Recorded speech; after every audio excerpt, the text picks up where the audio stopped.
नमस्ते छात्रों। पिछले पाठ में हमने हिंदी व्याकरण का पहला पाठ देखा था। उसमें हमने विराम चिन्ह का अध्ययन किया था। आज हम हिंदी व्याकरण में लिंग सीखने जा रहे हैं।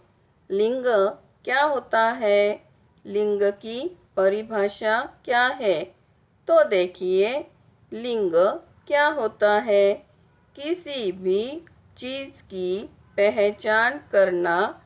लिंग क्या करता है? पहचान का बोध कराता है। लिंग क्या होता है? जानने का एक तरीका होता है। जिस वर्ग के माध्यम से हम स्त्री या पुरुष जाति का बोध कराते हैं उसे लिंग कहते हैं। लिंग के केवल दो भेद होते हैं, पुल्लिंग तथा स्त्रीलिंग। लेकिन संस्कृत में इसके तीन भेद होते हैं। हिंदी भी कहीं न कहीं संस्कृत से जुड़ी है।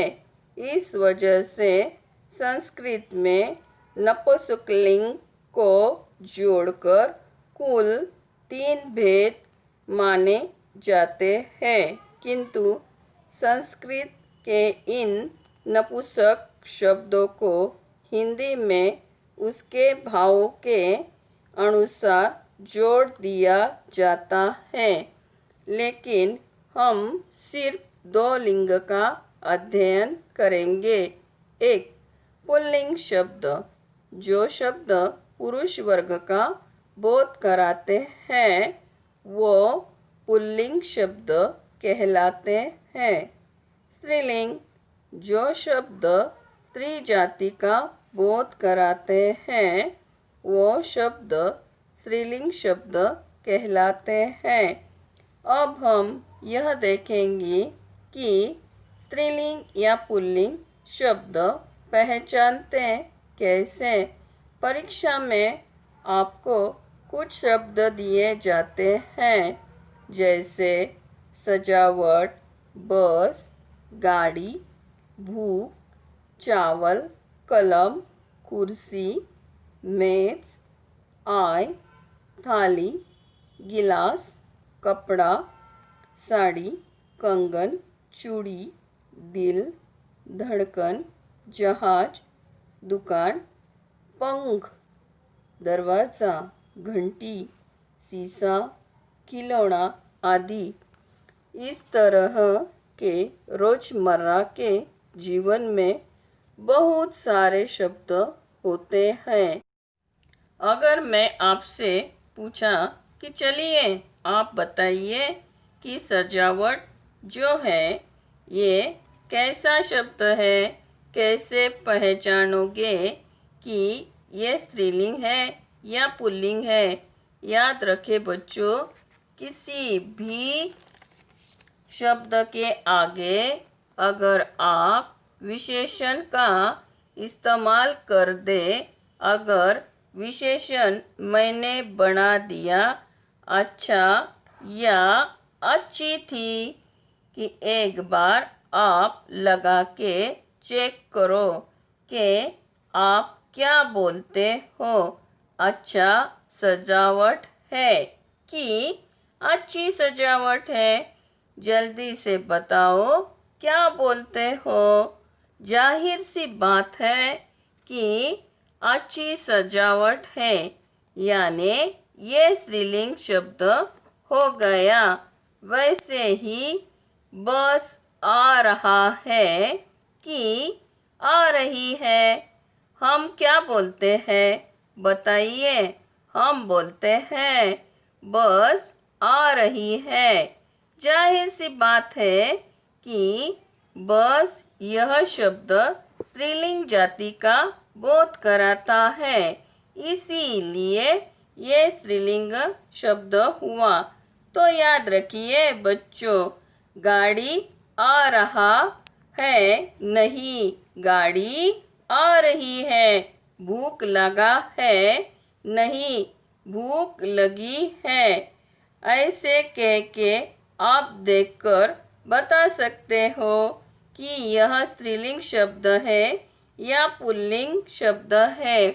अब आगे आपको और एक तकनीक बताती हूँ कि आप लिंग कैसी पहचान सकते हैं। आगे आगे कोई भी विशेषण लगा लीजिए, जैसे अच्छा, अच्छी, मेरा, मेरी।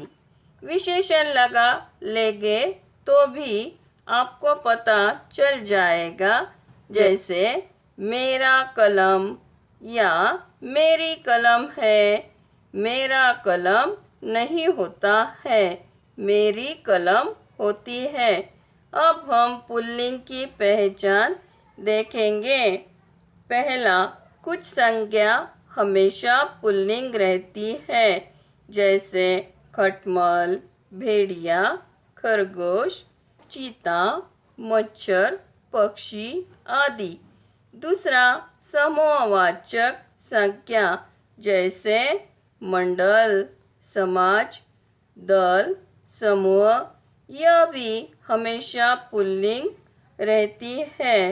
तीसरा, भारी और बेडौल वस्तुएं भी हमेशा पुल्लिंग रहती है, जैसे जूता, रास्ता, लोटा आदि। नक्षत्रों के नाम भी पुल्लिंग में आते हैं, जैसे मंगल, अपवाद पृथ्वी। देशों के नाम भी पुल्लिंग में आते हैं, जैसे भारत, चीन, जापान। चौथा, दिनों के नाम भी हमेशा पुल्लिंग रहते हैं, जैसे सोमवार, मंगलवार, बुधवार, गुरुवार, शुक्रवार, शनिवार और रविवार। महीनों के नाम जो हमेशा पुल्लिंग रहते हैं, जैसे फरवरी, मार्च, चैत, वैशाख आदि। अपवाद जनवरी, मई, जुलाई स्त्रीलिंग महीने हैं।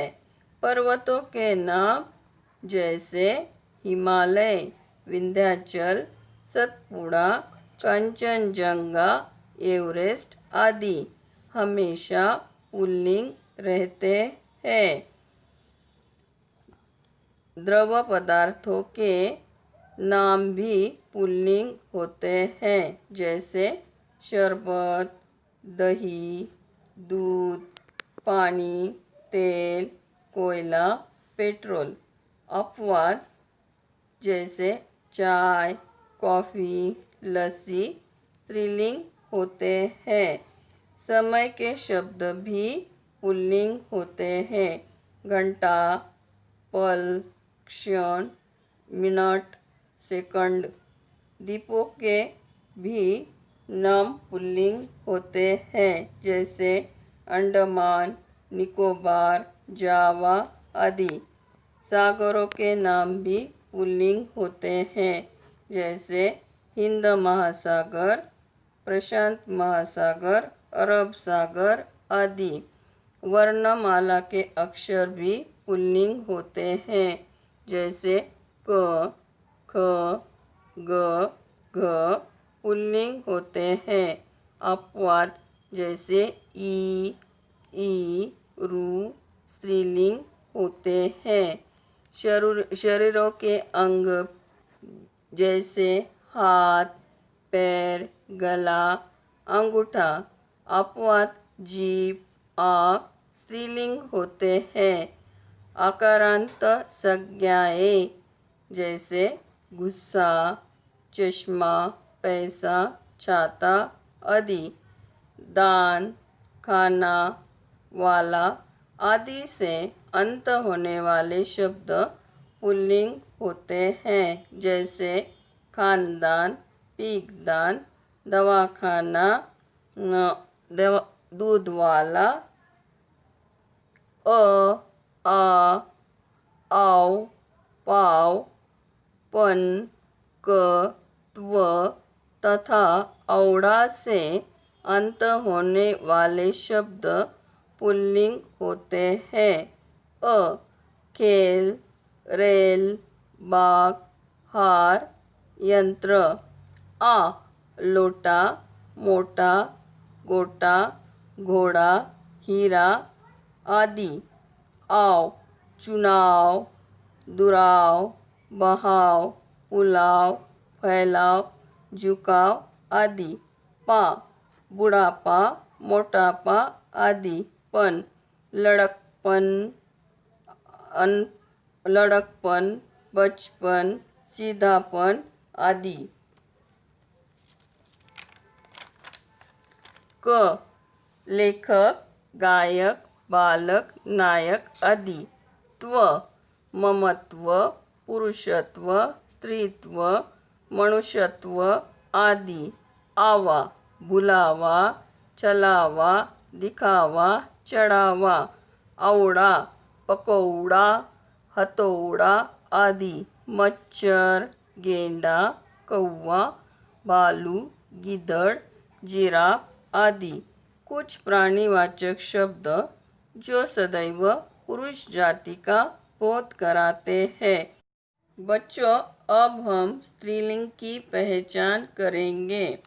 स्त्रीलिंग के अंतर्गत नक्षत्र, नदी, बोली भाषा, तिथि, भोजन आदि आते हैं। जैसे कुछ संज्ञाएं हमेशा स्त्रीलिंग होते हैं। मक्खी, कोयल, मछली, तितली आदि। कुछ समूहवाचक शब्द भीड़, कमेटी, सेना, सभा, कक्षा आदि। प्राणीवाचक शब्द जैसे धाय, संतान, सौतन आदि। छोटी और सुंदर सुंदर वस्तुएं जूती, रस्सी, लूटी, पहाड़ी। नक्षत्र अश्विनी, रेवती, चित्रा, भरणी, रोहिणी। बोली मेवाती, ब्रज, खड़ी, खड़ी बोली, बुंदेली। नदियों के नाम रावा, कावेरी, कृष्णा, यमुना, सतलज, गंगा, गोदावरी आदि। भाषाओं और लिपियों के नाम देवनागरी, अंग्रेजी, हिंदी, अरबी, पारसी आदि। पुस्तकों के नाम कुरान, रामायण, गीता आदि। तिथियों के नाम पूर्णिमा, अमावस्या, एकादशी, चतुर्थी, प्रथमा। आहारों के नाम सब्जी, दाल, कचौरी, रोटी। अपवाद हलवा, अचार, रायता ये पुल्लिंग में आते हैं। इकारांत वाले शब्द नानी, बेटी, मामी, भाभी आदि। हिंदी भाषा के वाक्य रचना में क्रिया का रूप लिंग पर ही निर्भर करता है। यदि कर्ता पुल्लिंग है तो क्रिया का रूप भी पुल्लिंग होता है। यदि कर्ता स्त्रीलिंग होता है तो क्रिया का रूप भी स्त्रीलिंग होता है। शब्द के अंत में आ, ता, आई, आवट, इया आदि प्रत्यय लगाकर भी स्त्रीलिंग शब्द बनते हैं।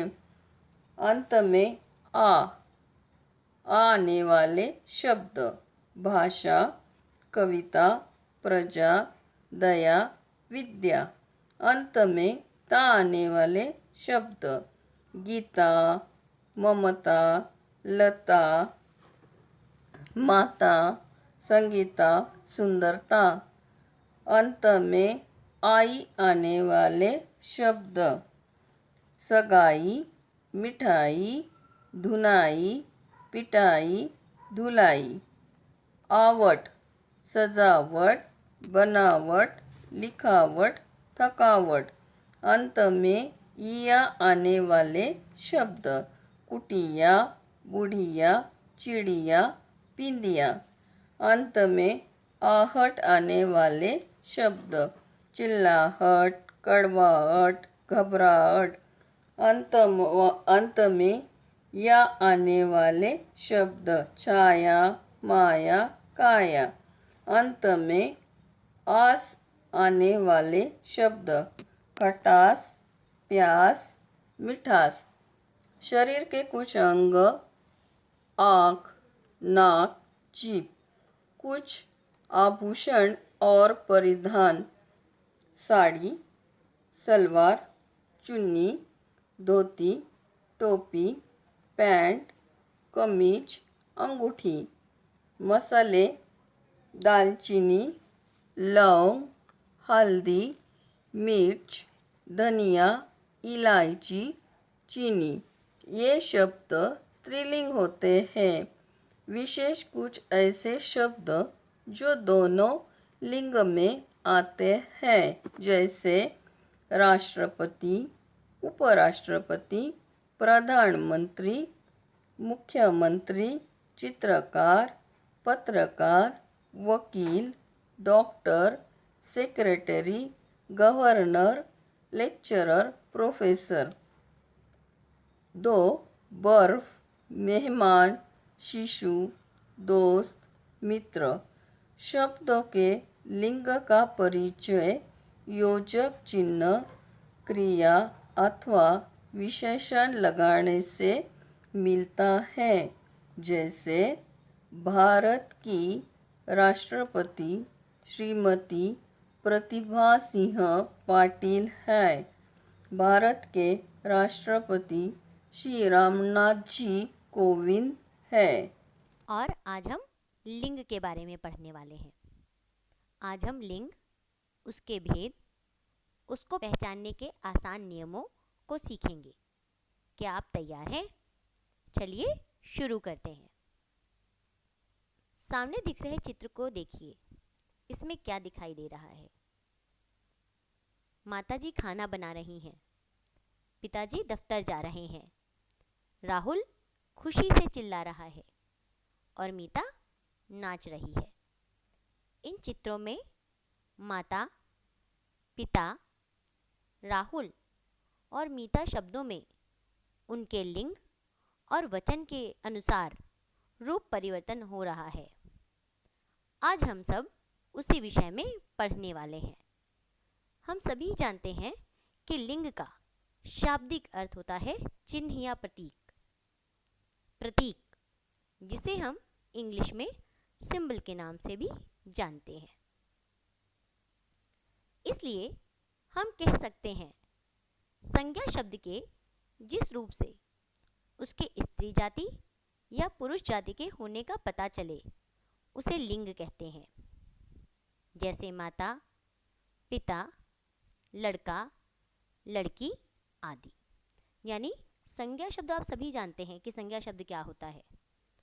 उसके जिस रूप से हमें पता चले कि वो लड़का है या लड़की है, आदमी है या औरत है, उसे ही सरल शब्दों में हम लिंग कहते हैं। इसी प्रकार हम कुछ और उदाहरणों से इसे समझ सकते हैं। जैसे गाय, बैल, अध्यापक, अध्यापिका, शेर, शेरनी, बालक, बालिका आदि।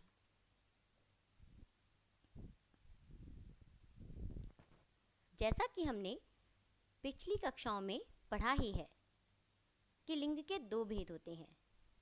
पहला पुल्लिंग, जिसे मैस्कुलिन जेंडर कहते हैं, और दूसरा स्त्रीलिंग, जिसे फेमिनिन जेंडर के नाम से जाना जाता है। आज इन्हीं दोनों भेदों और इनकी आसानी से कैसे पहचान करें, इस विषय पर हम चर्चा करेंगे। तो चलिए आगे बढ़ते हैं।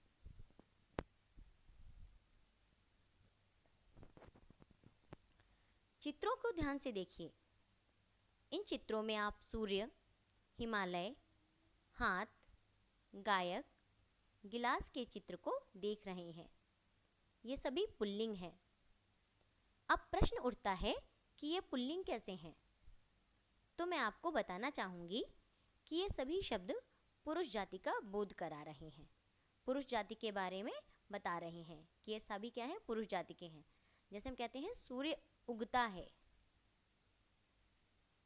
मुझे हाथ में दर्द हो रहा है, गायक गाना गा रहा है। तो ये सभी किसका बोध करा रहे हैं, पुरुष जाति का बोध करा रहे हैं। तो हम इसे इस प्रकार समझ सकते हैं कि जिन संज्ञा शब्दों से पुरुष जाति का बोध होता है उन्हें पुल्लिंग कहते हैं। जैसे लड़का, अध्यापक, शेर, वर, नौकर आदि। कुछ और उदाहरणों से हम इसे और अच्छी तरह समझ सकते हैं। जैसे छात्र, शिक्षक, युवक, सम्राट, बलवान, सेवक, बकरा, पुजारी आदि। ये सब शब्द भी हमें पुल्लिंग शब्द होने का बोध करा रहे हैं, इसलिए ये सभी शब्द पुल्लिंग है। प्रस्तुत चित्र को देखकर अगर मैं कहूँ कि नदी बह रही है, मेरे घर में हिंदी बोली जाती है, बकरी घास खाती है, मुझे पनीर की सब्जी अच्छी लगती है और लड़की खड़ी है। तो जो चित्र दिख रहे हैं उनमें नदी, हिंदी, बकरी, सब्जी और लड़की शब्द स्त्री जाति का बोध करा रहे हैं, स्त्री जाति के बारे में बता रहे हैं। इसे इस प्रकार कह सकते हैं कि जिन संज्ञा शब्दों से स्त्री जाति का बोध या ज्ञान होता है, पता चलता है, उन्हें स्त्रीलिंग कहते हैं। जैसे लड़की, अध्यापिका, शेरनी, वधू, नौकरानी आदि। हम कुछ और उदाहरणों के माध्यम से इसे समझने का प्रयास करते हैं। जैसे छात्रा, शिक्षिका, युवती, सम्राज्ञी, बलवती, सेविका, बकरी, पुजारिन आदि। ये सभी संज्ञा शब्द स्त्री जाति के हैं, इसीलिए ये स्त्रीलिंग के अंतर्गत आते हैं। अब हमारे कुछ बच्चों को लिंग में यह समस्या आती है कि उनसे सजीव वस्तुओं का लिंग निर्धारण तो आसानी से हो जाता है। सजीव वस्तुएं जो चल फिर सकती हैं, जिनमें जान होती है, परंतु निर्जीव वस्तुओं के लिंग निर्धारण में उन्हें समस्या आती है। निर्जीव वस्तुएं वे वस्तुएं जिनमें जान नहीं होती, जैसे किताब, गिलास, मेज, कुर्सी। तो इस समस्या को दूर करने के लिए मैं आप सभी को ये बताना चाहूँगी कि निर्जीव वस्तुओं के लिंग की जानकारी के लिए किसी भी दिए गए वाक्य में प्रयुक्त दो अन्य प्रकार के शब्दों को देखते हैं। कौन से शब्द? क्रिया या विशेषण को। अगर आप किसी भी वाक्य में किसी भी संज्ञा शब्द के क्रिया या विशेषण को देखेंगे तो आप आसानी से पता लगा पाएंगे कि वो शब्द स्त्रीलिंग है या पुल्लिंग है। जैसे मैं कुछ उदाहरणों के माध्यम से आपको समझाना चाहूँगी। जैसे चित्र में आप देख रहे हैं, गिलास टूट गया, किताब खुली है, यह फल कच्चा है, यह इमली कच्ची है। पहले वाक्य में गया क्रिया को पढ़कर पता चल रहा है कि गिलास पुल्लिंग है। पहले शब्द में गया क्या है? क्रिया है, जिसे पढ़कर हम आसानी से पता लगा सकते हैं कि गिलास क्या है? पुल्लिंग शब्द है। हम ये कहते हैं ना गिलास टूट गया, ये थोड़ी कहते हैं गिलास टूट गई। तो गिलास टूट गया यानी गिलास क्या है? हमारा पुल्लिंग शब्द है। किसके माध्यम से पता लगाया? क्रिया के माध्यम से। उसी प्रकार से दूसरे वाक्य में किताब खुली है, यहाँ पर क्रिया शब्द क्या है? हमारा खुली है। और क्या खुली है? किताब। किताब क्या है? संज्ञा शब्द है हमारा। तो हमें यहाँ पर ये पता चल रहा है कि जो किताब है वो स्त्रीलिंग का शब्द है, वो स्त्रीलिंग है, जिसे हम क्रिया के माध्यम से आसानी से जान सकते हैं। तीसरे वाक्य में कच्चा विशेषण का प्रयोग किया गया है। यह फल कच्चा है, तो हमें पता चल रहा है कि फल क्या है, पुल्लिंग है। कच्चा यानी फल क्या है, पुल्लिंग शब्द है। उसी प्रकार से अगले वाक्य में यह इमली कच्ची है। यहाँ पर कच्ची विशेषण से यह पता चल रहा है कि इमली क्या है, एक स्त्रीलिंग शब्द है। अब मैं आपको बताना चाहूँगी कि लिंग में कुछ ऐसे नियम भी हैं जिससे हम आसानी से पता कर सकते हैं कि वह शब्द पुल्लिंग है या स्त्रीलिंग। सबसे पहले हम बात करेंगे कि हम पुल्लिंग को कैसे पहचानेंगे। तो सबसे पहले हम देखते हैं पुल्लिंग की पहचान। कौन से ऐसे नियम हैं, कौन से ऐसे तरीके हैं जिनके माध्यम से हम आसानी से पुल्लिंग की पहचान कर सकते हैं। कैसे देखते हैं। जैसे छोटा आ, बड़ा आ, आओ, पा, पन, क आदि से अंत होने वाली संज्ञाएं पुल्लिंग होती हैं। जैसे अ से खत्म होने वाले शब्द मकान, पुल, बाग, खेल आदि, इन सभी संज्ञा शब्दों का अंत अ से हो रहा है। उसी प्रकार से देखते हैं बड़ा आ। बड़ा आ से अंत होने वाले कौन से शब्द हैं? लोटा, घोड़ा, हीरा, कुत्ता आदि। यहाँ पर अगर आपको अच्छी तरह से वर्ण विच्छेद आता है तो आप आसानी से इन शब्दों को पहचान पाएंगे। अगर आप वर्ण विच्छेद सीखना चाहते हैं तो आप मुझे कमेंट बॉक्स में लिखकर बता सकते हैं। मैं आपके लिए वर्ण विच्छेद पर एक वीडियो तैयार कर दूंगी। अब आगे बढ़ते हैं हम। आव, जिन शब्दों का अंत आव से होगा वो भी पुल्लिंग के अंतर्गत आते हैं। जैसे पुलाव, बहाव, फैलाव, झुकाव आदि। उसी प्रकार से पा से अंत होने वाले शब्द जैसे बुढ़ापा, मोटापा आदि। पन से अंत होने वाले शब्द जैसे बचपन, सीधापन, लड़कपन आदि। उसी प्रकार से जिन संज्ञा शब्दों के अंत में क होता है वो भी पुल्लिंग के अंतर्गत आते हैं। जैसे लेखक, गायक, शिक्षक, सेवक आदि। ठीक इसी प्रकार देशों के नाम भी पुल्लिंग के अंतर्गत आते हैं। जैसे भारत, चीन, Japan, Sri Lanka, London, Europe, America, ये सारे देशों के नाम पुल्लिंग के अंतर्गत ही आते हैं। पर्वतों के नाम जैसे हिमालय, एवरेस्ट आदि। पेड़ों के नाम पीपल, बरगद, अशोक, आम आदि। यहाँ पर मैं आपको बताना चाहूँगी कि इन सब में इमली एक ऐसा अपवाद है जो इनसे अलग स्त्रीलिंग शब्द है। दिनों के नाम जैसे सोमवार, मंगलवार, बुधवार, गुरुवार, ये सभी दिनों के नाम भी पुल्लिंग होते हैं। उसी प्रकार कुछ महीनों के नाम जैसे मार्च, अप्रैल, जून आदि भी पुल्लिंग के अंतर्गत आते हैं। शरीर के कुछ अंगों के नाम भी पुल्लिंग होते हैं जैसे हाथ, पैर, मुंह, बाल, पेट, कान आदि। कहते हैं ना मेरे हाथ में बहुत दर्द हो रहा है, मेरा पेट दुख रहा है। हमें थोड़े कहते हैं मेरी पेट दुख रही है, मेरी हाथ में दर्द हो रही है। तो हमें कैसे पता चल जाता है? इस तरह से पता चल जाता है क्रिया के माध्यम से या विशेषण के माध्यम से कि ये कौन से शब्द हैं, हमारे पुल्लिंग शब्द हैं।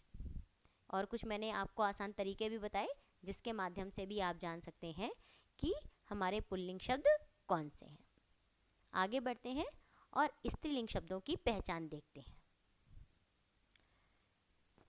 आइए अब हम बात करते हैं कि स्त्रीलिंग की पहचान हम आसानी से कैसे कर सकेंगे। जिन संज्ञा शब्दों का अंत बड़ी ई, आई, या से हो वे शब्द स्त्रीलिंग होते हैं।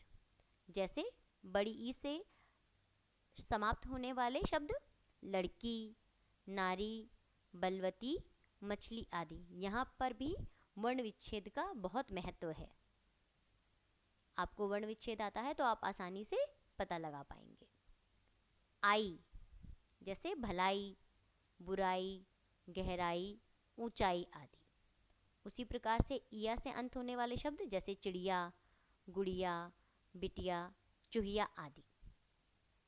ठीक इसी तरह नदियों के नाम भी स्त्रीलिंग होते हैं, जैसे गंगा, यमुना, कावेरी, झेलम, ब्रह्मपुत्र आदि। कुछ महीनों के नाम भी स्त्रीलिंग होते हैं, जैसे जनवरी, फरवरी, मई आदि। शरीर के कुछ अंगों के नाम भी जीभ, आँख, नाक आदि स्त्रीलिंग होते हैं। जैसे हम कहते हैं मेरी नाक बह रही है, मेरी आँख लग गई और मैं सो गई। कभी कभी बोलते सुना है ना बड़े लोगों को, तुम्हारी जीभ बहुत चलती है। तो ये सब शब्द भी क्या है? स्त्रीलिंग है। भाषाओं और बोलियों के नाम भी स्त्रीलिंग होते हैं, जैसे हिंदी, अंग्रेजी, अरबी, फारसी, गुजराती, पंजाबी आदि। आप सब जानते ही होंगे कि हमारी हिंदी भाषा देवनागरी लिपि में लिखी जाती है। तो देवनागरी लिपि भी किसके अंतर्गत आती है? स्त्रीलिंग के अंतर्गत आती है। अब तक हमने जाना कि हम पुल्लिंग व स्त्रीलिंग को कैसे पहचान सकते हैं। अब हम जानते हैं कि कुछ शब्द स्त्रीलिंग और पुल्लिंग दोनों रूपों में प्रयोग किए जाते हैं, जैसे राष्ट्रपति, प्रधानमंत्री, चित्रकार, वकील, प्रोफेसर आदि। इन शब्दों के लिंग का परिचय क्रिया अथवा विशेषण से मिलता है। जैसे डॉक्टर कोई पुरुष भी हो सकता है और महिला भी हो सकती है। तो हम कैसे पता लगाएंगे? उसके लिंग का परिचय हमें क्रिया अथवा विशेषण से आसानी से मिल सकता है। अब हम कुछ शब्दों के स्त्रीलिंग और पुल्लिंग शब्दों को पढ़ेंगे और उन्हें समझेंगे। जैसे पहला शब्द है आदरणीय, जो कि एक पुल्लिंग शब्द है। उसी के सामने स्त्रीलिंग रूप लिखा हुआ है आदरणीया। उसी प्रकार से आचार्य, स्त्रीलिंग रूप है आचार्या। दास, दासी। सखा, सखी। बंदर, बंदरिया। डिब्बा, डिबिया। ठीक इसी प्रकार से कुछ और उदाहरण देखेंगे। लेखक एक पुल्लिंग शब्द है, उसका स्त्रीलिंग शब्द है लेखिका। बाघ, बाघिन।